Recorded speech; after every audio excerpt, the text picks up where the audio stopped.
Good evening, everyone. How's everyone doing tonight? Good. All right, great. Well, thank you for being here tonight and thank you for your time. Welcome to Make Your Talks, Monetizing Your Photography. And we have our special guest, Alex J. Martin here Hello. and Luis M. Cara. Yeah. Give them a round of You said applause. it right. And I am your host, Alicia Dow. Thank you. So, super chill. Okay, let's just flow with it. Let's have good conversation tonight. So I'm gonna kick it off. Alex, tell me a little bit about yourself, about your photography, and what essentially inspired you to be a photographer. So I'm from Detroit, Michigan. Long story short, moved down here to Dallas in 2010, the day right after my high school graduation. Uh, Long story short, my story's like the Fresh Prince of Bel-Air. Come from like the hood, ghetto, and my Uncle Phil is actually my dad, which is Justin Martin of IJustGotHit.com, which is God C. Martin, one of the biggest minority-owned law firms in Texas. Okay. So I was a knucklehead growing up, and or at least coming down, because it was like my second childhood. And about 8 years in, turned to photography and videography, and people know me as the content creator slash celebrity photographer. So And here we are. here we are. I'm here at the Maker Show. You're doing something right. Yeah, I'll try. Hard work and dedication. That's all right. That's cool. Luis? Well, I'm originally actually from Mexico City. I think I started photography when I met my wedding photographer at that point. I really like his work. I met him with my wife, and this guy was amazing, and he would do, the best sessions, and he would put the best show for us to see his photography, his albums, and you could see all the business aspects of it too. So it was really interesting to me. I've always been drawn to having like beautiful content in terms of like drawing emotion from people, from like from a single person, animal, for example, staring at you and showing like that through emotion. I've always loved that, and I think when I saw those results into his photography, it drew me in. So I started taking. I approached him and I said like, hey, do you mind teaching me how to use a camera? And the guy said like, well, I don't do this often, but I guess I could start a group or something. So I think it was me and probably other 3 people. And he showed me how to use a camera in manual. From there, I would do all sorts of different assignments. And I love portraits the most. I think I started doing, I wanted to do a project on not homeless people like some other people have done in the past, but strangers, just basically taking the photo with their permission, of course, but not necessarily asking their name or anything like that. So I think I actually got to take 2 pictures, and I had to move to the U.S. work related. And when I moved to the U.S., maybe a year in, I wasn't taking pictures at all, and my wife and me, we didn't know anyone. We moved to LA actually. We didn't really know anyone. We didn't have like tons of friends or anything like that. And she suggested like, hey, remember that project that you did that you were trying to make at some point? You take 2 photos. Maybe you can do it here, or maybe you can do, like meet new people, and then maybe we can meet new friends. Yeah. I said, all right. So I guess I deleted everything from my Instagram back then, which had anything but portraits. It has like all the, like food and, that book and, like whatever, a ball, I don't know, like all stuff that would make no sense. I deleted everything. I posted, I'm looking for models to take their picture. Of course, everyone said no. I didn't have anything. I started with my wife and my sister's wife, my sister-in-law, and I think that's where it started everything. And it's been 8 years now since that moment. Well, it sounds like you were able to hone in on something and, really create your niche and move on from that. So question for both of y'all, just kind of going right into that. What are some tips for breaking into the market if one is just getting started out in an area? I could tell about my experience, and it was in that specific point because I wanted to take portraits of people, but it's difficult to just get out there if you don't have a portfolio, especially if you're trying to reach through social media. Most people would do their homework. They would check your profile and say like, bah, this guy doesn't know what he's doing, because there's no portfolio. There's nothing that would show his or her work. So I guess I started at the beginning with my wife and my sister-in-law. I take a couple pictures. And then, as I was telling you, I started reaching out to models. Everyone said no. So my wife actually had a great idea that I think is what turned everything upside down. And it was like, hey, you know who needs photos like crazy? Fashion bloggers. Fashion bloggers need a lot of content. And sometimes there's no people that would take their photo. They need to sell products. They need to sell their image. So what's going to happen? They usually need to dress nice, you know, be very versatile. They will probably want to show off everything that they have in different positions and different poses. And they would love to have like details of, I don't know, the shoes, the hats, the belts, and all that. So I posted, well, I'm not looking for models. I'm looking for fashion bloggers. And I think it was that same night, and I had my first person, and it was a fashion blogger for LA. It was a guy. Funny, I haven't shot many guys after him, but it was a guy. We became really good friends, and from there, it's just like all history. I started with a bunch of fashion bloggers. It was actually easier than I thought. Yeah, that fashion blogger word is a little bit less intimidating than Yeah. than model. A lot of people don't consider themselves models, but you know, like. And they just started flowing because they know each other too. Right. So it was like, oh, who took that picture? Oh, this guy. And right now, this guy's doing it for free because he doesn't have any portfolio. So hop in, I Awesome. guess. What about you? Same thing. Literally, I would DM a bunch of people, you know, guys and girls. And for me, I worked at the law firm at the time. So I was in the marketing department, and my manager just so happened to be a fashion blogger. So That's the key. There it is. she pushed me. She was like, yo, Alex, like, you need to take this serious, do photos. So I was like, okay, cool. Like, how do we do this? And ironically, same thing. The guy who taught me how to shoot was a wedding photographer, David Lee. And he would make it seem so simple. So anywho, start off, find your niche, I would say. Know your analytics. I think analytics play a huge role in building a following. Like for me personally, I would post when my followers were most active online, right? And even then, I would study whoever was in my field, or even then, I would study who was outside of my field. What are they doing? Oh, this guy, I really like memes. So everything you see me do that's like quote unquote hot or just get traction, you know, I took that from the meme category. So I would recommend aspiring photographers to do that. And then third, just stay consistent and keep working hard. You know, people, they won't buy in until they see that you're serious about what you do. And I think that's it, the 3 components, you know, for breaking into photography. For sure. It's important to say also, and I was just thinking about it, that when you say find your niche, and also if people see, or potential clients see that you don't have a theme, let's say, put it this way, a theme, and it's just like all over the place, it's gonna be more difficult because they wanna hire the best at what they need. So if they're looking for portraits, for example, and you have a bunch of landscape in your let's say Instagram page, or you have a bunch of product in there, it's probably they will go with someone else, not because you're not good, but because you're showing your strengths probably somewhere where they don't need that right now. Right. We understand the power of social media.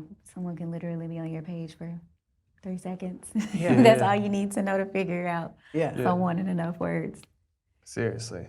And like on top of that too, to add is like, you know, for me personally, I'm like, I want to keep a lead, like always treat like my followers as leads, because I want followers to be buyers. I try to treat leads to where it's very short. I want their journey to be very short. You're gonna know that I do lifestyle photography. You're gonna know that I can do an in-studio shoot.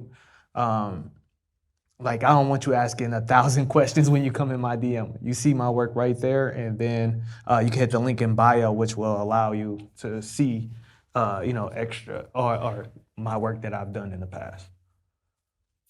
Awesome. So, what are some things that you do to advertise your photography business in order to get new clients? We talked about social media and people seeing your work from there. Like, what are other ways in which you utilize that in order to get new clients? So what I do is How short is that DM? slide in. What does that look like? Slide in the DMs. I might. For me, one of my hacks is I would search like top restaurants right in the Dallas area. So it might be like Perry's. I don't know. Give me one, Yardbird, something like that, and I'll just see who would check in, and then I'll DM. Like, my goal sometimes be like 50 people in an hour. Oh, wow. And like, I'll have like this copy and paste deal where I'll make sure it's personalized, so that way they feel like a connection in a way. And then from there, outside of that, my boy James, he taught me about email marketing. So I'll do email marketing to like various businesses, and even in old clients, I get their email address and I'm like, hey, can you refer me to somebody who might need headshots or may need lifestyle photos, and I You just always try to run see your what's new. specials as well. Yeah, the you run your specials. specials. And most definitely, that's like my secret sauce. I hate to say it like that, but that's like the reality. Specials. Yeah, you run the specials and you run it, monthly, or you try to make them feel comfortable. Even now, I tried the whole coupon thing, which is crazy for a photographer to try, but it actually worked. First day, I've sent out over 300 emails, and long story short, 5 people instantly used that coupon code 2022 AJM and got 22% off on their photo shoot, and extra $500 in my pocket. Yeah. So that's That's about good. it. It's funny that you mention it because I right now I've been trying to explore, and I'm just thinking about it too. Probably that's going to be my next move. Top secret now. Well, you heard it first here. Makers exclusive. I want to do some sort of like a referral program too. Yeah. So some sort of like, hey, like on a credit card, you refer or someone refers you and they keep getting points. To the point they can get, or they can exchange for prices, and the prices could be free edits, they could be discounts, and all the way to full blown out photo shoot. So if you had like someone that's, I had that idea, for example, because I've been trying to explore more the senior portrait photography. So when that happens, if you have one client that really wants to shoot with you, and she has or he has 10 friends that need that too, if she refers me 10 people, I'll shoot her for free. So I'm gonna try to explore that. The problem is now I don't have too much time to do much volume. So if it hits, I don't know what I'm gonna do. I'm gonna send it to you. See, partnership. It's a new friendship here. Yeah. Other ways to marketing that I have is just like, I guess, through Instagram as well. Sometimes I'm looking for venues. I like to see, for example, when I get hired at some point, I ask my clients, how did you find me? Sometimes they say like, oh, I was at the Legacy Hall page, just scrolling, and I found you, tag a photo over there. All right, so the next time I'm gonna tag more photos in there, Legacy West, Legacy West, Legacy West. Or someone, I found you on the hashtag Dallas photographer. So, okay, I'm gonna tag more Dallas photographer, Dallas photographer. And I'm gonna look at people that's following that specific hashtag.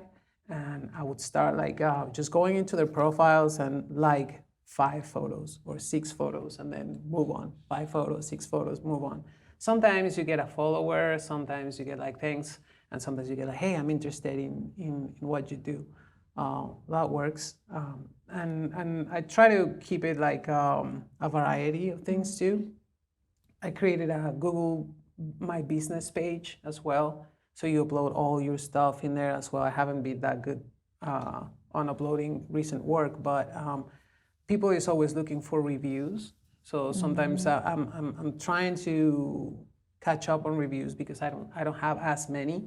But usually people go see and say like, hey, I want someone. It's just like when you buy a product on Amazon. If it has like thousands of reviews at 4.5 stars or 5.5 stars, it's more likely for you to say like, okay, it looks like it's legit and it's worth it. So that's good. I have leads through my website, through my Instagram, and but also like everywhere you go, if there's a way that you can show your photography or say who you are, that works because you never know who might be sitting or who might be listening. Right. When I was since in Mexico City, when I was starting, and then after I moved to the US, I would go to the Apple store and I would put my website in every computer and then I would leave. So it's like that. So you have like this huge screens. And I created my website so that it has like an automatic slider and I made sure that I had like really sharp, nice pictures with this amazing bokeh on it. And then I would just leave it there. And by the time the employees figure it out, I already had it like in 10 computers and I already left, you know. So people was like, oh, look at that. And they would just look at it. Photographer or hacker? Which one? I don't know if it's going to hit or not, but I definitely did that. That's genius. I did that, you know, at my gym, for example. Right now at my gym, the screens, when you're joining a class and you have like this, the sensor for your heartbeat, it's on the screen while you're doing the class and it has your name under it. So I use my name with the @ and I put my Instagram name. And I have people saying like, why is his name the only one that has like an @ symbol? And I had people looking for me on that, and you know, things like that. Wherever you go, you have to say, well, if they ask you, or you have the opportunity, of course. Oh, I'm a photographer. I do this, I do that, and you never know who's listening on the other side. Absolutely, advocate for yourself at all times. Right. So, like, let's kind of go a little bit deeper into terms of like you doing all this work and like great tips and very smart, like very innovative tips. Let me just say, so how have partnerships with other brands, companies, and other photographers helped to propel your career further? For me, I guess when a partnership like that comes, it was for me. It was until I get like a kind of like a bigger following on Instagram, especially on Instagram, where I was starting to get hit by some brands and asking like if we could do some collaborations or partnerships. At some point, you know, you get like, wow, I was very excited at the beginning and said, oh, look at these guys are, you know, reaching out and they want to send me some stuff. And so when you say yes, you are also propelling yourself because they see like, oh, look at that brand reached out to this guy, and that must be because he's doing something good, right? I've done I don't want to say like cheating, but I've done like, for example, shoots with friends when they are wearing specific things. For example, I did this shoot with a previous trainer at a gym. And he had these Noble shoes and Noble clothing. So I took pictures for him, some photos for him. And then when I tagged them on my story, I made sure to tag Noble and I put the letters big and I didn't use their logo, but I used like a similar font, for example. So I posted in there. So people would say like, oh, did he do a photo shoot for Noble? Not really. So I'm not necessarily lying. Kind of looks like I did, but not necessarily. But at the same point, it brings you exposure because then now you have like other athletes saying like, hey, I like those photos that you did for Noble. I did it for that guy and he was just wearing Noble by any chance, you know. But things like that gives you more. I don't know, like you solidifies. I want to say your position. And the perspective of others that you know what you're doing, I think. Yeah, same in that regard. Like for me personally, it's the celebrities / influencers on my end. So and even then, every client I treat like a celebrity. So over time, initially what will happen is I'll be networking. So, I might shake a hand or two in here and then be like, hey, we ought to do a photo shoot sometime, first one on me. And long story short, that client get that experience, I got content to post. So I might get a popular influencer scrolling my page because they're influencers and celebrities. They're looking for people all the time to work with them. Right. But nowadays, I think they're it's like he said, like once they see that you've done certain things, and even if it looks a certain way, the sharpness of an image, the quality of an image, the quality of the light and stuff like that, then they'll buy into your brand. So, when those celebrities and influencers, work with you, and even then, when you do it for free, they're low key forced to tag you, right? Because that's like the ultimate pay, Right. in its own way. Because if I get a referral out of that, I'm cool. Yeah. So that's how I view that's partnerships on my side. My partnerships a lot come from influencers and celebrities. So I just try to build relationships with those people, and then from there, I know the following to grow and things like that. Absolutely. So you mentioned celebrities and influencers in such a pivotal time right now where influencing is so big, and the brand partnerships that come along with, influencers. Here's $1 million question. Is it more lucrative to work with celebrities, or should you aim for recognition that comes with being associated with an influencer's individual brand? I think it's more so about your intentions, right? Because you got people who will put a following before a buyer, right? And I remember I went to this marketing conference in 2018, and the lady was like, this girl had 1 million followers, but couldn't sell 6 T-shirts. And for me, that always that irked me in a way, because I'm like, I never want to be that person, And I feel like you gotta find a balance between the two. Like if you could find the perfect balance, like at this point in time in my career, we work so hard. You were 8 years in, I'm about 5 years in. I'm not about to continuously do things for you for free because you got a stamp or a verified check mark. Like that stuff, likes won't pay my bills.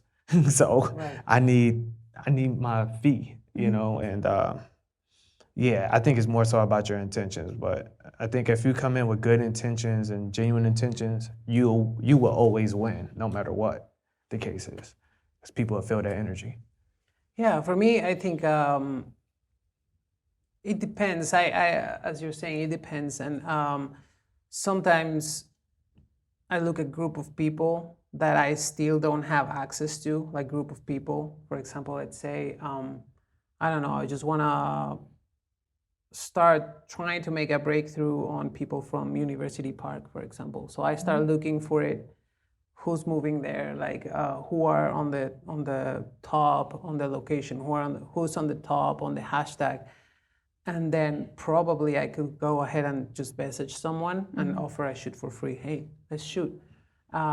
Not before I already do like some sort of research, and I would say, she or he looks like they have a group that could be referenced to me. Right. So of course, yeah, I would do that shoot for free probably, but my intention is always to get at least 3 or 4 friends that would contact me, either by, sometimes they would say like, hey, you shot my friend for free, can you shoot me for free as well? And then, it's part of your negotiation, but sometimes you say no, sometimes you say yes, depending on what this other person has reached to. There's other people that would say like, hey, I would like to be your model. But then you see, when you do your homework, and then, for example, they don't have any following, they don't have any model pictures out there, they don't seem to be on a group that would hire you just because of lifestyle. There are no people that would like to buy like portrait or luxury photography, So of course that people I would say no. Right. But if there's other people that it looks like their group of people, their friends, their family or whatever, it's more into the world or the area that I want to break through, I will probably offer it. and I don't mind because, as you say, it will give me more content. Usually with that people, I do more of my creative stuff. So it could be like crazy colors or crazier expressions or more connected, not as much as commercial smiling, but more of what I like to do, and that draws people in, which can eventually turn into new customers. Yeah. And then to add to that, I remember I got caught up in my ego. This was May, and I had just formed a relationship with a popular artist, and I won't like say her name, but like 6.5 million followers on Instagram, and I was so caught up in the fame and the hunger and the following that I went on the road with her twice in May, and long story short, I had nothing to really show for it. You know, I gained 500 followers, but that was nothing. You know, I came back to the city with a little authority, but I was broke as hell, man. So I was struggling to pay rent, you know, at that time. So, you know, if anything, if people could find a perfect balance, you know, and make it make sense, you know, overall, you know, use logic in your decisions. I would say you have to treat it like an investment too. Yeah. Yes. You know, is it worth to spend time with this person? Yes or no? And for me, what dictates it is just to look who's around that person. Like, and if they look as potential clients, then I would do it. It's just an investment. Yeah. All right. Investment, logistics, following the friend group. So when y'all ready to shoot. No, so how do you develop your pricing when looking for new clients and shooting different occasions and things like that? I can start. I think at some point, my specific style, I want to make people look like if they were already out of a magazine or ready for a magazine.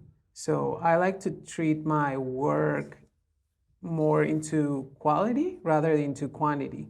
So my packages at the first time, and I wanted to say packages, included like a bunch of photos, edited photos all the time, only edited photos. I didn't want to give out like unedited photos because I didn't think that would represented me, because what represented me was like, I want to make people look like if they were out of a magazine. So of course that included some sort of natural retouching or developing my knowledge in color and all that kind of stuff. So when I developed my packages, it was around that. So I started offering, I believe at some point, around 20 photos was my first attempt.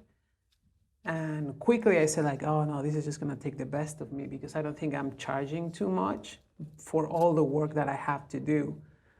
Especially if you're new to retouching and you wanna move into that space, there's still some very seasoned photographers that can take 1 hour or 2 hours per photo. That's just madness. Wow. You know, at some point you have to improve your process to the point you can do it faster. Today for me, I usually can do a photo in 20 minutes. So sometimes if a person, some photographers take 2 hours for 10 photos, it probably would take me, about 2 hours to do them all, right? And they will be in there. Then, as volume starts increasing, I had to evolve my packages too. So sometimes it's intimidating to just say like, I want to increase my price, and you're gonna say like, who's gonna pay me for this? but you have to believe on the subconscious and all the marketing behind increasing your prices. And it's just like when you go to a store and you look at two different products, and one is more expensive than the other. And sometimes you are like, you don't know any of the products, but you're looking at them and your natural reaction would be like, this should be better. Why? It's just because it's more expensive, so probably it's better. So if you're looking for quality, at some point you say like, I'm gonna take the expensive one, probably. So the same happens in photography as well, right? So they're comparing packages, pricing, investments at some point, and then when they say like, oh, this guy is a lot more expensive, must be worth it, my time and my money and all that kind of stuff. At the same time, it's really funny because when I was doing cheaper work, I would get clients that would be very picky. They would tell me, "Oh, can you fix my nose this way? Can you do this one? Can you change this shadow over here? Can you erase that wrinkle?" As soon as you start increasing your prices, they stop questioning why you do what you do. So you he should know. It's so expensive that he should know. Who am I to tell him how to do the thing that I need to do? So usually it's just like, oh, I trust you. So that way I started at some point that then now, there are some techniques. So instead of like increasing the price and the same volume of photos, for example, you can keep your price but decrease the volume of photos. So at some point it's less work for you. Right. But at the same rate, and at some point you can play with those things and see where you land. But it's an experimentation phase for me as well. I started with these packages as I'm telling you, and then on my evolution, I felt like one of my packages had like one of my packages not long ago. The less photos that it has was 10 photos. And at some point I had some people saying like, I just want 3 headshots. And I said like, well, they're not gonna hire me because I'm trying to push another 7 photos. And the price doesn't make sense, probably in their heads, right? So what I said, I'm just gonna deconstruct everything and just make it like a menu, like a la carte, right? Okay. So I said like, okay, this is my shooting fee. And that's what I do today. This is my shooting fee for 1 hour. It includes nothing but my time and take your picture. If we go out of the session and you don't buy a photo later, that's it. You paid for my time and what it costs for me to go out, take a picture, my insurance, my equipment, and all that stuff. Then after my hourly rate is covered, if you want to purchase photos, here they are. And then they can purchase as many as they want, edited, unedited, all of them, whatever. I mean, I have like different prices depending on how they want to do, how many they want to do. And then, being that flexible, then you can hit different customers. It's like you can get the person who only needs 2 or 3, and you get one that, they thought they wanted 10 and now they want 30. And that's like a lot more money. So. Yeah. It's hard to follow that because I'm one and the same. Yeah, like initially, I remember I was just charging dirt. And like you said, I had those clients where they would go, oh, I want this, I want that. And I'm like, yo, for this price? Yo, this is pizza box money. Like, Papa John's. Yeah. And you up here tripping about it. But then too, I realized, a skill set, AKA retouching and things like that, because a lot of people knew me for my my raw style, but I wasn't hungry enough. I wasn't taking the craft serious at that time. So I had to learn that one, if I take it more serious, I could become confident in my pricing. And now, with time comes wisdom. So over time, I started trying different things, which is why I would try the specials, every month or every 3 months. And I would see how people would respond. All right, if I do 3 edits, let me try this price point and see how people respond. All right, what are people saying about my editing style? So I ask about feedback and things like that. And from there, I managed to get a system in place. I'm like, I know I don't want to be behind the computer for 2 hours behind one photo, or I do 5 and 10s. Like that's I do, and then a la carte, an additional edit. But yeah, there's like a certain price where I'm just like, I'm not staying behind the computer. Like I'm cool with going outside, that's me. But everything else, no. So I just try to keep it within a particular price range, and right now I got that perfect medium. So every 3 or 4 months I get that one that complains, but later down the road they'll still book me and be like, it wasn't on you, I was just tripping at the time. I was like, thank you, Jesus. So yeah. As one so eloquently said, today's price is not yesterday's price. That's right. Charge what you're worth. Facts. Yes, please do. So, what types of licensing and usage rights come with photographs, and how does one capitalize on it? I'll let you answer that. I guess it's for me at least, it's not as common right now because although I work with a bunch of brands, they are not like huge brands. Where well, I've worked with a couple of huge brands, but Talk your stuff, okay? No. not to the point where I have the brand trying to use my image on a worldwide scale, or where they wanted to do like printed in all their U.S. stores or things like that. That's where I would do the licensing. If I want to try to do the licensing and what's worth right now with clients or smaller brands or boutiques or new clothing brands or salons, gyms, all that kind of stuff, you're just gonna scare them away, in my opinion, because it can be, if you do it properly, it could be very expensive. All right, so you. I like it. I do lifestyle. So, yeah, these clients, yeah. Well, it's crazy. I was asked to do a quote recently. It was a lot of work what they were asking for me, and I don't know if I should do it. I should tell you, but well, I'm gonna do it. It was this. I've been asked from an OnlyFans person to do some of their content, and at some point I was thinking like, okay, what do you need from me? And the amount of work that they needed was insane. Like it was a lot. We're talking about weekly shoots, and they wanted like 70 edited photos on a weekly basis.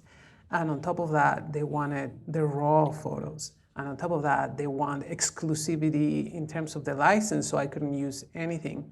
Because of course, if they're gonna publish that on certain platforms, they don't want me to leak it or ruin the preview or whatever you want to like it. So when you analyze the potential of that and what does that cost, this is like a weekly shoot. It's 60 photos every time. They want a 24-hour delivery.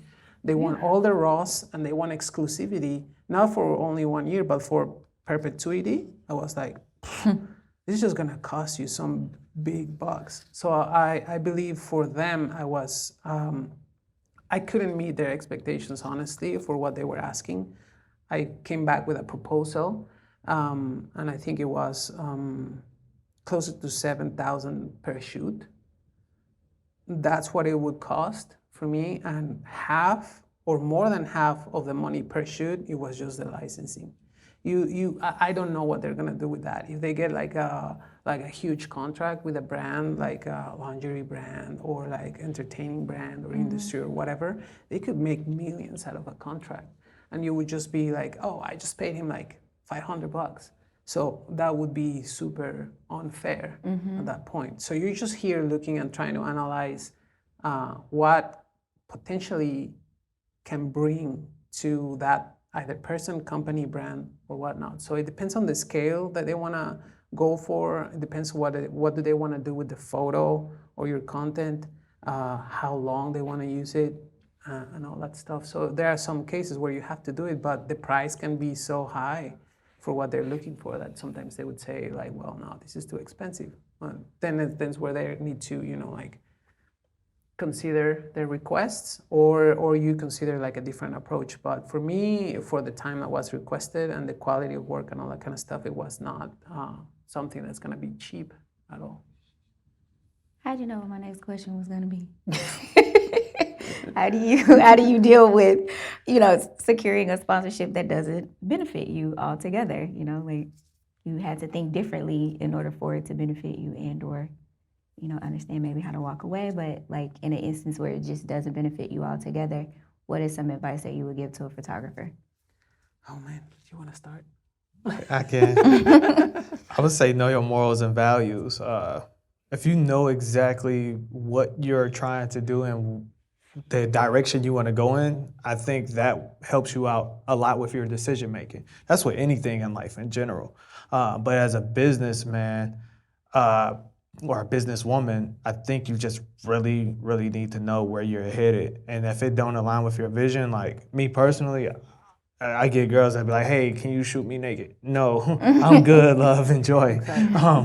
But yeah, like I just know for me personally, with that comes a certain demographic, and I'm like, Yeah. that wasn't my planned audience from the beginning. So let me go ahead and stick to the fashion bloggers, the lifestyle people, and the celebrities or comics that come into town because I just want to keep attracting that audience, and even then a bigger and better budget. So I would recommend aspiring photographers and content creators to know their morals and values, and just stick within it. Yeah. Write the vision, make it plain, commit to it, and from there, the universe will work itself out. So, that's it. Yeah, and that's and going back to the topic, for me it was also really important because as you're saying, like, if you were to take a job like that, for example, you would attract probably demographic that doesn't go with your current brand. Right. So you really need to think if it's worth or if it's not worth. Like if it's, what in my case, I'm married, I have 3 kids. Of course, I talk about all of these things with my wife, and of course, when she knew about what they were asking of me, she was like immediately like, I bet you Immediately should no. have, if you're gonna Immediately do no. it, you have to charge like a lot. And I told her like, there's no amount of money in the world that I would take if you don't agree with me doing this or that. And I still, as you're saying, have boundaries. OnlyFans is like a crazy world, and you also have to have your limits. So for me, when we were thinking about all of these. We were thinking about, thankfully my wife is also a lawyer. So we were thinking about, like right away about the contracts and things for me to get out if it gets uncomfortable. If they say like, hey, I wanted pictures like this, and then suddenly everything is not what you expected, and then, but no, like I can't go that far, So it's true what you say, stick to your morals, because that, it's better to stick to on your lane and what's working for you. Take care of your brand. Not necessarily all the time you have to be like greedy, if you could put it that way. Not all the opportunities, although attractive, are sometimes the best. Exactly. Yeah, and to add on to that is like, do you want to attract more of that, or do you just want to watch out for it, man? Like. And even then, you don't want to end up in sticky situations because you said yes to something. Like that has happened to me in the past where I just said yes and it was like full of regret, at that keyboard or, at the computer. So definitely, like if you don't want to you want to do stuff you enjoy as a creative. Like that's just the way our mind works. Like I'm pretty sure you show up to a shoot, you magically have energy. Yeah. Like it'd be days where I'd be drained. Like I woke up at 3:30 today. If somebody say, "Hey, Alex, let's do a night shoot today," come on, let's go. We outside. We in downtown Dallas. So that's how we work as creatives. So, yeah. Awesome. Thank you, gentlemen, very, very much. Good to know we're talking to some good men with good morals, and thank you so much for the wealth of knowledge that you've given everyone on today. So everyone give them a round of applause for their time and for their energy. Yeah. Oh, at this time, we're going to have Q&A, so anyone that has questions, please feel free to ask. I'll kick it off. My first question for you guys, I know one thing is as far as business goes, and we do a lot of service-based things, but you always want to make sure that you can make money in your sleep. What are some ways as a photographer that you can have some passive income and multiple revenue streams without you actually taking a photo? I think I can go first. A few years back, I want to say it was like 5 or 6 years back. When I started honing on my retouching style, I started really developing my colors on my photography, and it started becoming some sort of like a signature kind of style on it. So I said, like, probably I can hone into these things. So what I did back then was I created some Photoshop actions that would replicate my tones. Then I created a web page, and I said, like, okay, if you can buy these different tones that I normally would do on photos on these situations, and I'm just gonna sell them here. So at that point it was 8 tones, $29, and at that point it was crazy good because the tones were on the page. I was using my Instagram to just bring exposure to it, and I didn't have to do anything. Just they were like digital sales. They download a file and I get 30, 30, 30, 30, 30. And it was all through, of course, the internet. So you get like buyers from everywhere else.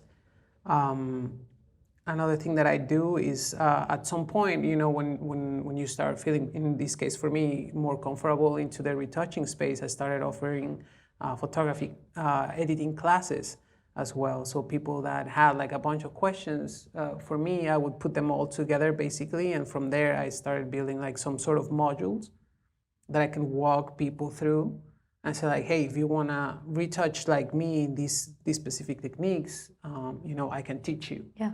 And out of like clicking photos, then I can, and I was just telling Jay, like at some point, you can kill 2 birds with 1 stone, because I would teach people how to retouch on a photo that I have to deliver anyway.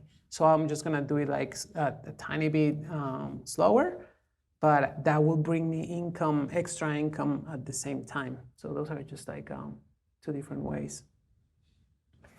For me, it's same thing, online content creation. Like, so you could teach online classes, presets, selling presets. Even then, just creating content on Instagram and TikTok now. Like, they have these programs. I know last month alone from my post on Instagram, I made an extra $200. It wasn't much, but Bonuses? yeah, bonuses, exactly. And it was good for me because that was money I can invest in something, and that's what I used it for. And then you got YouTube now where you could just be putting out video content and things like that. So it's various ways. I think you just have to be very strategic. Even then, like with people like us, we could start selling merch, and who's to say that we won't have buyers? You got the right catchphrase. We hashtag it for 2 months or something like that. All of a sudden, people are like, oh, I like that phrase. It could be like, I like it's a comedian. His name is Country Wayne, but now he has this deal where it's called Jesus is Poppin', and he's killing it with that brand off merch alone. So we as content creators, I think sometimes we play it humble, and it's okay. You could be humble, but yet you have to believe in yourself as a creative to say, hey, you know what? I could create a shirt. I could create, sneakers, like within one push of a button. So that's, it's various ways you can create passive income as a photographer. Stock images too, as well. So don't be afraid to sell your work. Even NFTs, at some point I was thinking of NFTs, and for me it just blows my mind the kind of things there are in NFTs and why people pay that much money. I'm thinking, how can I turn my photos or something related to my photos in an NFT? That would be crazy, because there's a lot of money on that community too. I want to say other things, like at some point, for me at least, I have like a medium following. I want to say it's not like huge, but what I have has opened some doors for me, like the Amazon influencer program, for example. So they give you a web page, and then you can list the products that you like or that you use. And if people buy from that specific page, you get some rewards. Or if you work with some brands and they call you the ambassador, and especially if there are things that you believe in, like in my case, it could be like lighting equipment or software that I use. So if you talk about it, and then you post your link or whatever, and they buy through that link, you start getting like some little chunks here and there. So if you have like a lot of options like that, at some point it could be something interesting that you can invest back or use it. Absolutely. We have another question from the audience. Hello, guys. Obviously, you guys are our favorite photographers, but I was curious, who are some of your favorite photographers who are current today that you just can't wait to get on Instagram or any kind of social media that are producing content that you love to follow and look at their work? Well, I don't know. I'm bad with the names. There's so much crazy talent out there. It's hard to follow, honestly. You can see like a lot of people killing it out there. There's so much inspiration everywhere. Sometimes it doesn't have to be from a specific person, but even like, you know, if you pay attention, it would be like prints. It would be like you're sitting on a coffee shop, or you know, at the airplane, and you see like inspiration from everywhere, really. In my case, from Instagram, I don't think I have necessarily one people that I just go in and say like, oh, I can't wait to see what he or she posted. But I do follow a bunch of photographers that go kind of like in my style, because sometimes, you know, they can get you inspired. Oh, I haven't tried this, or I want to do more of this, or follow other photographers that are on a different line that I might want to explore at some point. I save a lot of their photos on my phone. I want to say not necessarily like a specific name, but I'm looking for specific styles of inspiration, probably. And Instagram is just like full of that. Yeah, museum of content. For me, I might get canceled for this, but this guy, he's like, and the only reason why I say that is because he's a part of the Me Too movement. But it's a shame that I don't remember his exact name. Man, I'm sorry, y'all. I thought I saved his name, but I got like a folder in my phone that I go to at times before I shoot, and I look at his work. You know, but ironically, I felt like I was studying him so much that recently somebody went on my page and said, hey, that's not, and they mentioned his name without me. I never say like who I'm inspired by, but they mentioned his name because I guess the simplicity of his style, how hard he hits you with a flash and things like that. But it's him meets Martin Scorsese and Quentin Tarantino. I'm a big film guy. I started off in film before I did photography.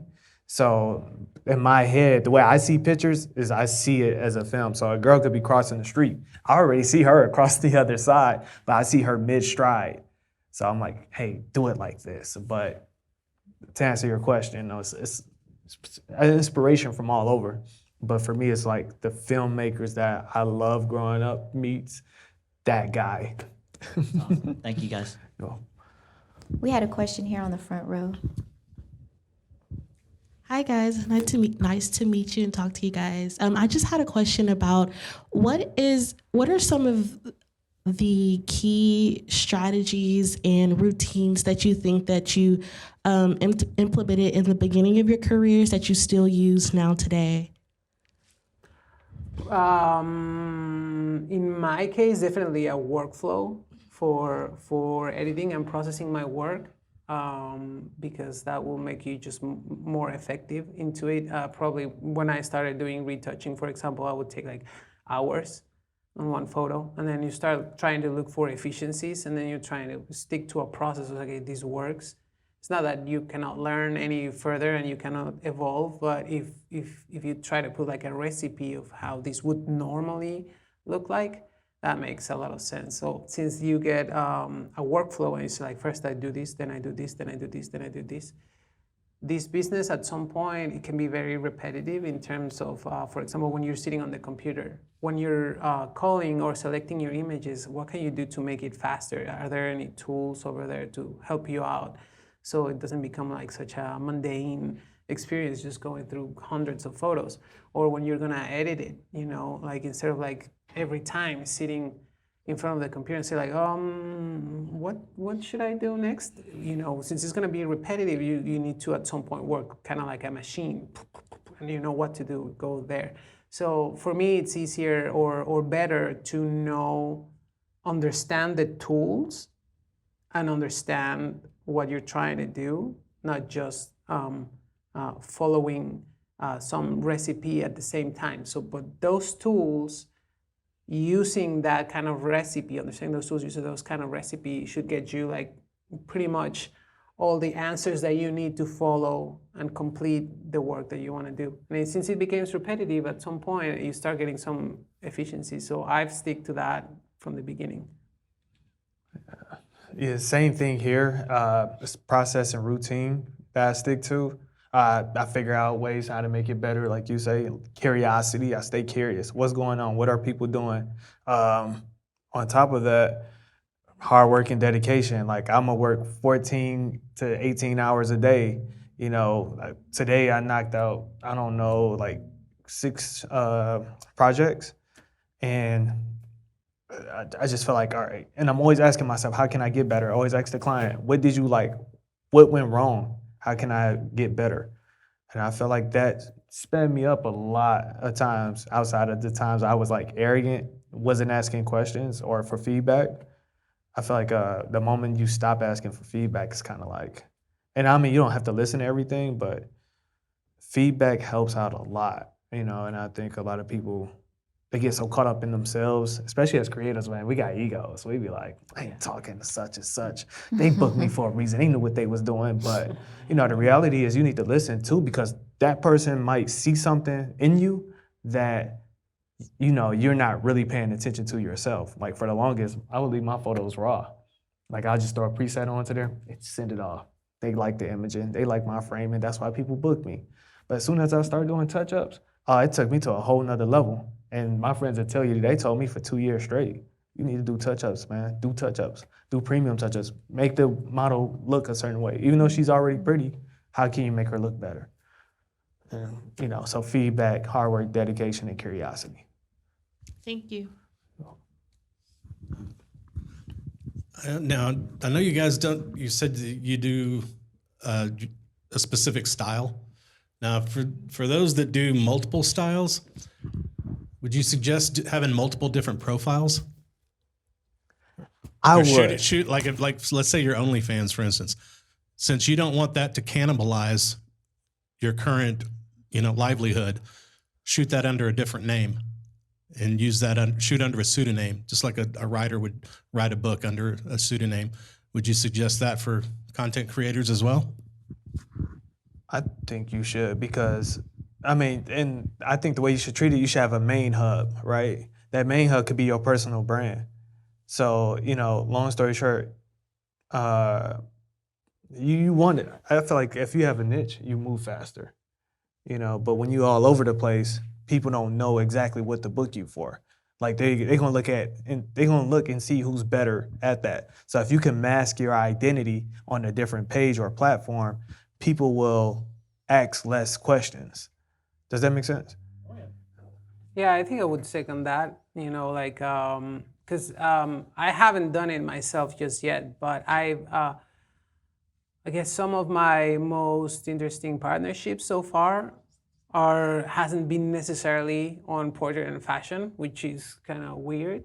But there've been other kind of photography, like car photography or lifestyle or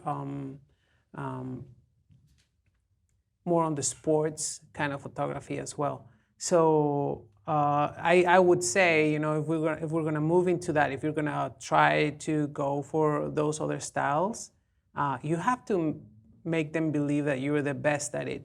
And the way they would believe that is if you have like, if you make yourself like an expert on that field.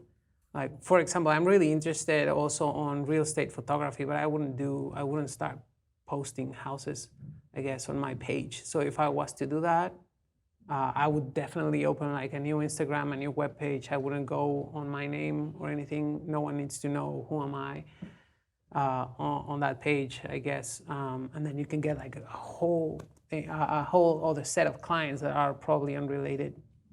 that. That's in my opinion. I've seen photographers that mix things, and they have been very successful too. So that's not necessarily like, no, don't do that. But in my opinion, I would say it would be better to have them separate, I would say.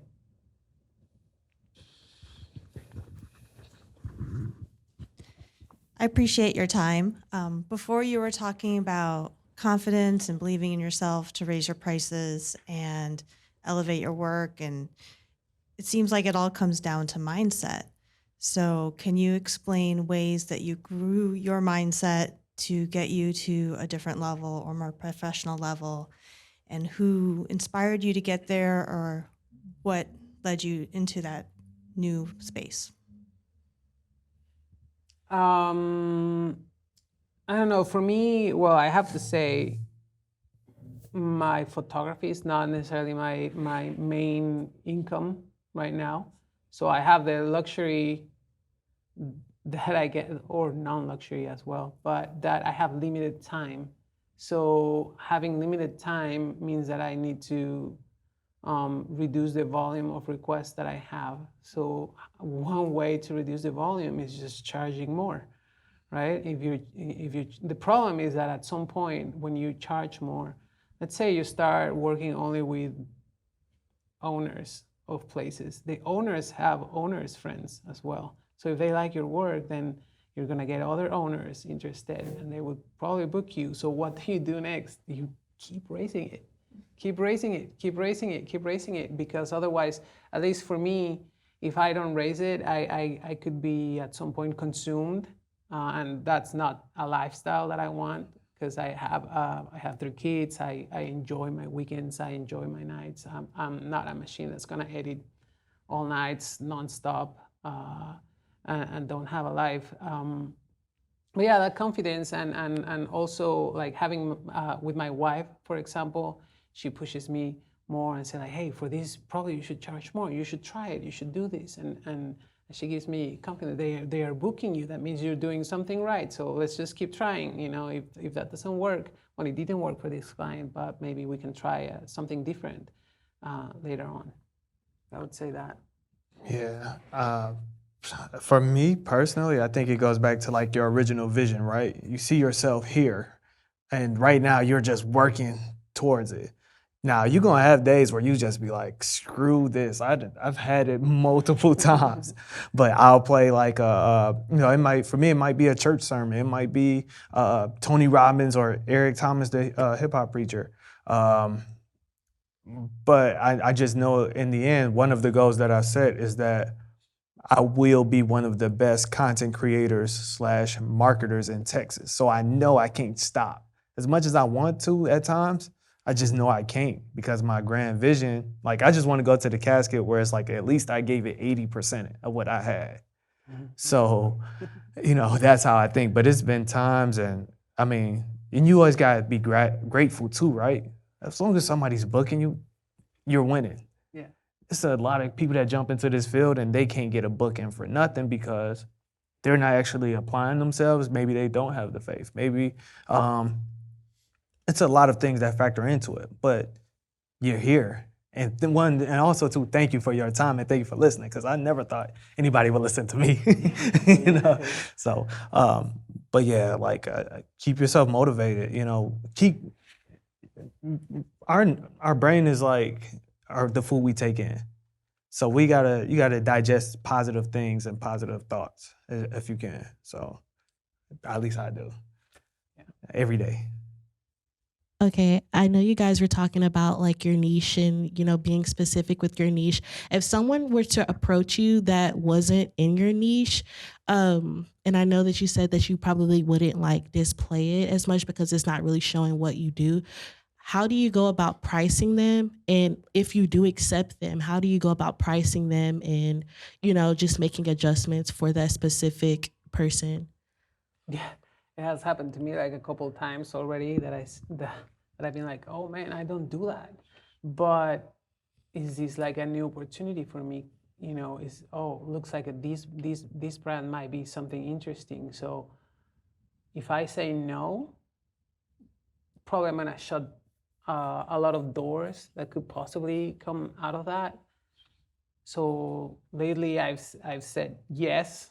There's some homework that I need to do, and I do it. I research. I can practice and all that. And when it comes to pricing, the community of photographers, I get at least on Instagram, is good. People is also very open.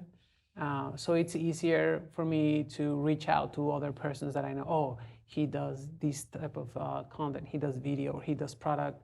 And I would say like, hey, this is my first time shooting product. How would you go about this? And he can tell me some things like, oh, I would, just price it because of the hour, or just price it, follow these kind of rules, or this is what do they need the photos for. For example, doing product probably can be very different to shooting portraits, because the product you want to sell something. So where is that gonna end up? Like on a magazine, advertisement, television? I don't know, right? So it could be different. But yeah, reaching out to the community on Instagram has worked for me before, and saying like, hey, how would you go about this and that? And that's how I've done it so far in those cases. Yes, sometimes I go back to the drawing board after the conversation. So I'll be like, hey, I'll get back to you in an hour or two, and I'll send you a quote. But during that hour, I'm thinking about everything that factors into it. So I had an architecture firm recently that reached out, and I wish I would have quoted them a little bit more because of like how the boss is. But